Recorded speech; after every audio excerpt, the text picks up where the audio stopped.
Shalom dan selamat pagi bagi kita semua. Marilah teman-teman di pagi yang baru ini kita kembali merenungkan kebenaran firman Tuhan. Renungan kita pada pagi hari ini berjudul, Bagaimanakah cara yang benar berdoa bagi orang yang sakit? Seringkali ketika kita diminta berdoa untuk orang yang sakit, maka kita bingung apa yang harus didoakan. Apalagi jika kondisi orang yang sakit itu sudah sangat parah. Dan tentunya ketika kita berdoa bagi orang yang sakit, maka kita selalu memohon kepada Tuhan, supaya Tuhan menyembuhkan orang yang sakit tersebut, bukan? Tetapi apakah ada hal lain yang harus juga kita mohonkan kepada Tuhan, selain kesembuhan dari orang yang sakit tersebut? Teman-teman, mari kita lihat jawabannya di dalam buku Counsels for the Church, halaman 305, paragraf yang pertama.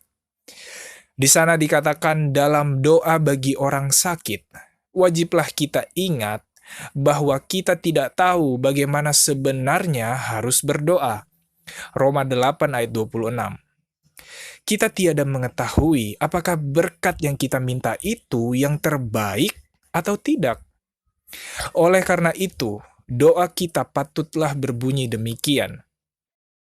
Ya Tuhan, Engkau mengetahui setiap rahasia hidup. Engkau mengenal orang ini, Yesus Juru Damai itu, menyerahkan hidupnya bagi mereka itu.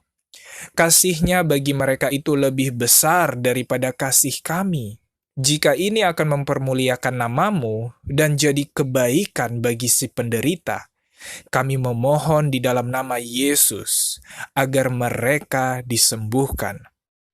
Jika bukan kehendak-Mu agar mereka sembuh, kami memohon rahmat-Mu menghiburkan harinya dan hadirat-Mu memberikan kekuatan bagi mereka dalam penderitaannya.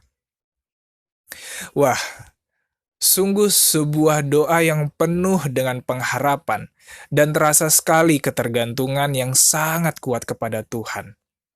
Dari kutipan di atas teman-teman, kita belajar bahwa selain kita memohon kesembuhan bagi orang yang sakit tersebut, marilah kita juga memohon jikalau memang bukan kehendak Tuhan supaya orang yang sakit itu bisa sembuh, marilah kita memohon kepada Tuhan, supaya Tuhan menguatkan orang yang sakit itu di dalam penderitaannya. Supaya Tuhan menghibur hari-hari orang yang sakit itu. Kita tidak tahu, teman-teman, apakah yang kita minta itu yang terbaik atau tidak. Ketika kita meminta kesembuhan bagi orang yang sakit itu, sebenarnya kita tidak tahu apa-apa. Apakah kesembuhan itu adalah yang terbaik bagi orang yang sakit itu? Yang tahu segalanya, yang tahu hidup kita, masa depan kita, yang terbaik buat kita adalah hanya Tuhan saja. Maka dari itu Tuhanlah yang tahu apakah lebih baik kita sembuh atau lebih baik kita tetap menderita dan akhirnya mati. Sekali lagi teman-teman, bukan berarti kita tidak memohon untuk kesembuhan bagi orang yang sakit itu. Tetapi yang perlu kita ingat adalah Tuhan yang mengetahui segalanya. Tuhan yang mengetahui apa yang lebih baik yang diterima oleh orang yang sakit itu. Sama seperti doa Yesus di dalam Lukas pasal 22 ayat yang ke-42. Ya Bapakku, jikalau Engkau mau, ambillah cawan ini daripadaku.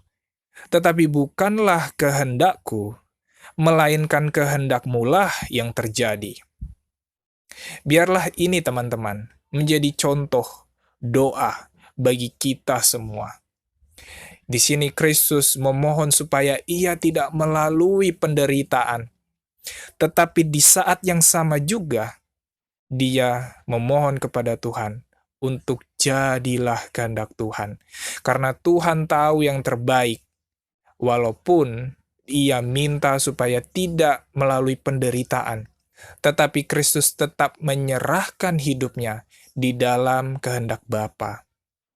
Karena Tuhan Yesus tahu bahwa Bapa tahu yang terbaik bagi dirinya, dan bukan kehendak Kristus yang jadi, melainkan kehendak Bapa di sorga. Jadi teman-teman, ketika kita mendoakan orang yang sakit, janganlah kita lupa untuk mengakhiri doa kita dengan biarlah kehendak Tuhan yang jadi, dan meminta Tuhan memberikan kekuatan bagi mereka yang sakit. Dan ketika kita juga mendoakan orang yang sakit, janganlah kita lupa untuk mendoakan kerohanian orang yang sakit tersebut. Biarlah kita juga mendoakan agar iman orang yang sakit itu tetap kuat di dalam Yesus Kristus, walaupun secara jasmani mereka sudah lemah. Kiranya renungan kita pada pagi hari ini boleh membantu kita untuk lebih mengerti lagi bagaimana seharusnya kita berdoa bagi orang yang sakit. Selamat pagi dan Tuhan memberkati kita semua. Amin.